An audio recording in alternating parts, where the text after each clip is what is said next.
Lights on.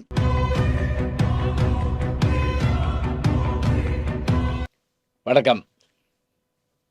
திங்கக்கிழமை வந்த உடனேயே நீங்களும் அப்படியே உற்சாகமாயிருவீங்க, நானும் உற்சாகமாயிருவேன். உலகமே உற்சாகமாக இருக்கிற மாதிரி நமக்கு ஒரு மகிழ்ச்சி ஏற்படும். ஒன்றும் இல்லைங்க, அந்த இது ஒரு பொன்மாலை பொழுது பாட்டில் அந்த முதல்ல இருக்க பிஜிஎம்மை கேட்டாலே அவ்வளோ நல்லாயிருக்கும்.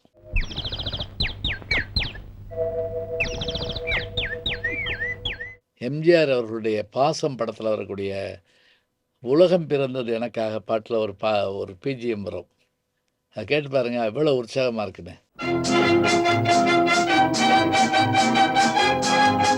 இன்னைக்கு நம்ம பார்க்க போகிற ஒருத்தருடைய வரலாறு பாருங்க. அவர் ஒரு லெஜண்ட்னு யார் சொல்லுவா தெரியுமா? என் இனிய நண்பர் பத்மஸ்ரீ கமலஹாசன் சொல்லுவார். திரை உலகில் ஒரு லெஜண்ட் யார் அப்படின்னா, அவர் பேர் எஸ் பாலச்சந்தர்.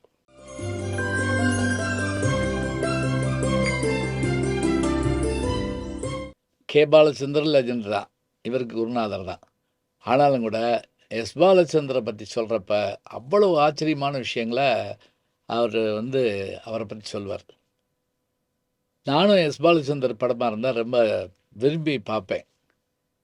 இவருடைய வரலாறை பார்த்தீங்கன்னா, இவருடைய மூதாதையர்கள், இவருடைய தாத்தா ராவ் சாஹேப் வைத்தியநாதையர், அவர் தஞ்சை சரபோஜிகளுடைய இதில் இருந்திருக்காரு. இவங்களுக்கு சொந்த ஊர் நன்னிலம் பக்கத்தில் ஸ்ரீவாஞ்சியம் என்கின்ற ஒரு சிவஸ்தலம் இங்கே இருக்குது. அந்த ஊர் இவங்களுடைய சொந்த ஊர்.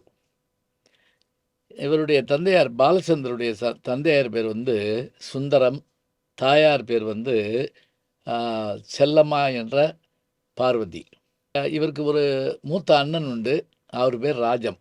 இந்த ராஜம் யாருங்கிறீங்க? அவர் மிகச்சிறந்த ஓவியருங்க. நீங்கள் அவருடைய மறைகிற காலம் வரைக்கும் அவர் வரைஞ்சிக்கிட்டு இருந்த ஓவியங்கள் அப்படி ஒரு அருமையானவை. பல பத்திரிகைகளில் அவருடைய ஓவியம் வரும். அதே போல் இவருடைய சகோதரியார், அவங்க நல்ல கர்நாடக இசைக்கலைஞர். தியாகராஜ பகதூரோடு சிவகவி படத்தில் நடிச்சிருக்கிறாங்க. இவருக்கு பிறகு இவர் வீட்டில் 2 குழந்தைகள் பிறந்தாங்க, ஒரு பையன் ஒரு பொண்ணு. இவர்கிட்ட ஒரு அபூர்வமான திறமை என்ன அப்படின்னா, வாத்தியங்கள்லேயே கம்பி கருவி, காற்று கருவி, தோல் கருவிலாம் இருக்கு இல்லையா, அதில் உருகை வாத்தியம்னு ஒன்று இருக்குது. அது என்ன அப்படின்னா, அது பேர் கஞ்சிரான்னு பேர். அந்த கஞ்சிரா இப்படி இப்படி கையில் வச்சுக்கிட்டு இப்படி அமுக்கிட்டு இப்படி வாசிக்கணும். இந்த மாதிரி அந்த வாசிப்பை நீங்கள் கேட்டாலே சிவனுடைய தாண்டவம் நம்முடைய கண்ணில் சேரும். இதை இவர் வாசிக்க பழகியிருக்காருங்க 6 வயதில். சீதா கல்யாணம்னு ஒரு படம் 1934 எடுக்கப்பட்ட போது இவருடைய குடும்பத்தில் எல்லோரும் நடிக்கிறாங்க, அண்ணன் அக்கா எல்லாம் நடிக்கிறாங்க. அதில் 6 வயது பையன் ஒருத்தன் கஞ்சிரா வாசிக்கிற மாதிரி, அதாவது ராவணனுடைய சபையில் கஞ்சிரா வாசிக்கிற மாதிரியான ஒரு காட்சி அது இவரே நடிச்சிருக்கார். பாலச்சந்திரே அந்த கஞ்சிரா வாசித்து அதை தனியாவர்த்தனம் மாதிரி படத்தில் காட்டுவாங்கன்னா பெரும் கைதட்டலோடு அதுக்கு ஒரு வரவேற்பு இருந்ததான். அப்படித்தான் இவர் அந்த இசைக்கருவியை படிச்சிருக்கிறாரு. தானே முயன்று பல கருவிகளை வாசிச்சிருக்கார். வீணை தானே முயன்று வாசித்து சென்னை வானொலி நிலையத்தில் இசைக்கலைஞராக பணியாற்றிருக்காரு. இவர் படங்கள்லேயும் அப்போவே நடித்து வந்திருக்காரு. அதில் குறிப்பாக அந்த பழைய படங்கள்னு பார்த்தீங்கன்னா, ரிஷ்ய சங்கர்னு ஒரு படம், ஆராய்ச்சி மணி அல்லது மணிநீதி சோழன், தேவகி, ராஜாம்பால், ராணி, இன்ஸ்பெக்டர், பெண், கோடீஸ்வரி, டாக்டர் சாவித்ரி. இந்த டாக்டர் சாவித்ரி முக்கியமான பாட்டு ஒன்று இருக்குதுங்க. அஞ்சலி தேவி பாடுவாங்க. அந்த பீலீலா குரல்னு நினைக்கிறேன். அதுக்கு ஒரு பியானோ வாசிக்கக்கூடிய ஒரு அழகான காட்சி இருக்குது. நீங்கள் இப்போ பாசமலர் படத்தில் ஒரு சிவாஜி கணேசன் பியானோ வாசிக்கிற மாதிரி நடிப்பார்.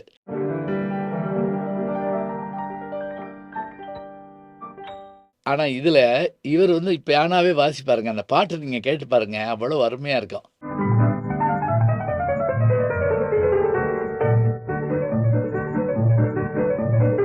அதே போல் என் கணவர், கைதி, அவனா இவன். இதில் இந்த அவனா இவன்கிற படம் இருக்குது பார்த்தீங்களா, இதில் என்ன ஆச்சரியம்னா, இது ஒரு ஒரு கொலை நடக்கும். அந்த கொலையை டூர் போன பிள்ளைகளில் ஒரு பெண் குழந்தை, நம்ம குட்டுப்பத்தி மணி தான், பார்த்துருவாங்க. பார்த்துட்டு பயந்து ஓடியாருவாங்க, அவங்களும் அவங்க தம்பியும். வீட்டுக்கு வந்து காய்ச்சல் வந்துடும். மறுநாள் அவங்க சகோதரிய பெண் பார்க்க வருவாங்க.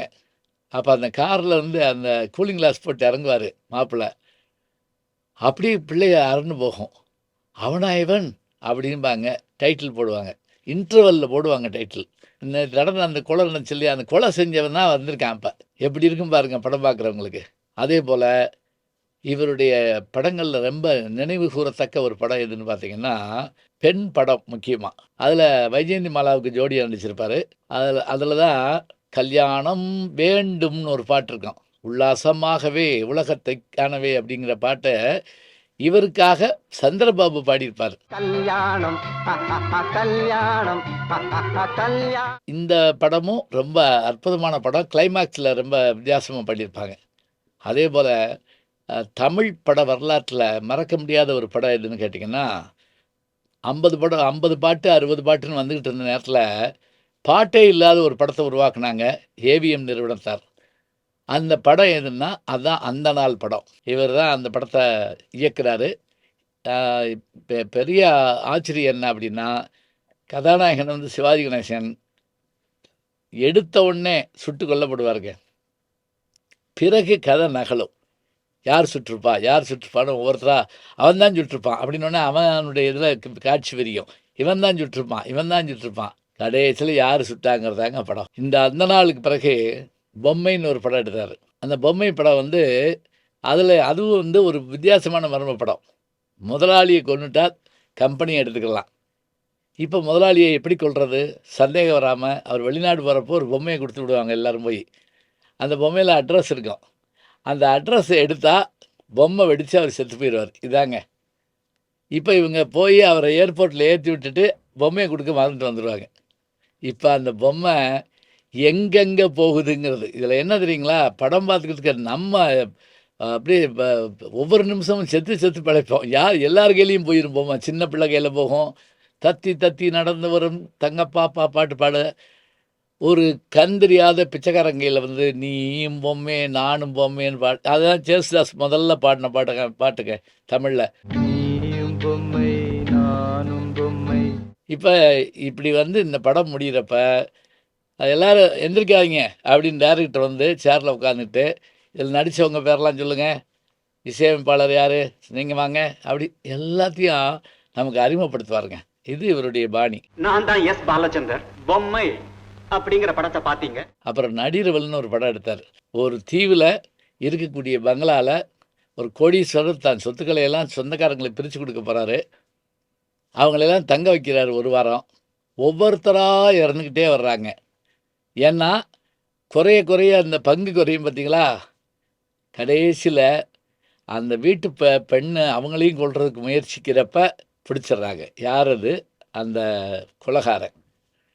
ரொம்ப ஆச்சரியமாக இருக்கும் இந்த படம் நடிரவில். 4 பக்கம் வேலின்னு ஒரு பாட்டு இருக்குது இதில் நடுவில் தீவு அப்படின்னு ஏலாரீஸ்வரி பாட்டு இருக்குது. 4 பக்கம் ஏரி, ஏரியில தீவு. இந்த மாதிரியான படங்களை வந்து வேறு யாரும் எடுக்கலை. அதுக்கு பிறகு ஒரு இடத்துல இவர் படம் எடுக்கிறத நிப்பாட்டிக்கிட்டாரு. அதே போல் இவருடைய அந்த வீணை இசையின் மூலமாக இவர் உலகம் முழுவதும் அறியப்பட்டார். தன்னுடைய கடைசி காலத்தில் கூட இவருடைய அந்த விருதுகள்னு பார்த்திங்கன்னா, சங்கீத கலா சிகாமணி அப்படிங்கிற விருது வாங்கியிருக்காரு. பத்மபூஷன் விருது வாங்கியிருக்கிறாரு. அது 1990 ரூர்கலால் ஒரு இசை கச்சேரிக்கு இவர் போனபோது, அந்த போன இடத்துல இவருக்கு அது ஏற்பட்டு அவர் அங்கே இறந்துட்டார். 1990 இவர் மறைஞ்சாலும் கூட இவருடைய அந்த வீணை கச்சேரிகள், இந்த வீணை இப்படி கையில் வச்சுருக்கக்கூடிய அந்த இதுவும், சித்தார் வாசிக்கக்கூடிய அந்த அழகும் அந்த எல்பி ரெக்கார்டுகளில் நான் பார்த்துருக்கேன் அந்த காலத்தில். பாலச்சந்திரன் இவ்வளோ சொல்ல காரணம் என்ன? கதை, வசனம், இசை, டைரக்ஷன், நடிப்பு என்று சகலகலா வல்லவராக திகழ்ந்தவர் இவர் தான். இப்போ யோசிச்சு பாருங்கள், இவர் லெஜண்டுன்னு சொல்லாமல் யாருங்க லெஜண்ட் சொல்ல போகிறோம்? கமல் சார்கிட்ட பேசிக்கிட்டு இருந்தப்ப ஒரு அரிய செய்தி சொன்னார். எஸ் பாலச்சந்தர் சாருடைய பிள்ளைகள் பேரங்கள் யாராவது திரைத்துறையில் இருக்காங்களா சார் நான் கேட்டேன். அவன் நிச்சயமாக இப்போ கூட தக் லைஃப் படத்தில் வந்து அவருடைய பேரன் கூட வந்து ஒர்க் பண்ணார் அப்படின்னு சொன்னார். அதை கேட்கவே பெருமையாக இருந்தது. எஸ் பாலச்சந்திரனுடைய இந்த அதாவது ஸ்ரீவாஞ்சியம் சுந்தரம் பாலச்சந்தர், இவருடைய மனைவியார் பேர் வந்து சாந்தா என்பது. இவருக்கு ஒரு பையன் உண்டு. இவருடைய இந்த குடும்பமும் சரி, இவருடைய பெயரும் சரி, இன்றைக்கும் நம்முடைய நிலைவில் நிற்க காரணம் இந்த மனிதரின் அபார திறமைதான். இப்போ நினச்சி பாருங்க, ஒரு மனிதருக்குள்ள இவ்வளவு திறமை இருக்கும்னா நம்ம திறமைகள் என்ன திறமையாக இருக்கணும்னு நினைக்கிறோம்? நல்ல மார்க் வாங்கி ஒரு வேலையை கிடச்சி ஒரு இடத்துல போய் செட்டில் ஆகி ஒரு கல்யாணத்தை பண்ணி ஒரு டூ வீலரை வாங்கி அப்படிங்கிறதோட மட்டும் இல்லைங்க. அதெல்லாம் வேணும். அதை தாண்டி என்ன வேணும்? இது வரைக்கும் நீங்கள் என்ன செஞ்சுருக்கீங்கன்னு யாராவது கேட்டால் என்ன செய்யணும்? தினம் பேப்பர் படிப்பேங்கன்னு சொல்ல முடியுமா?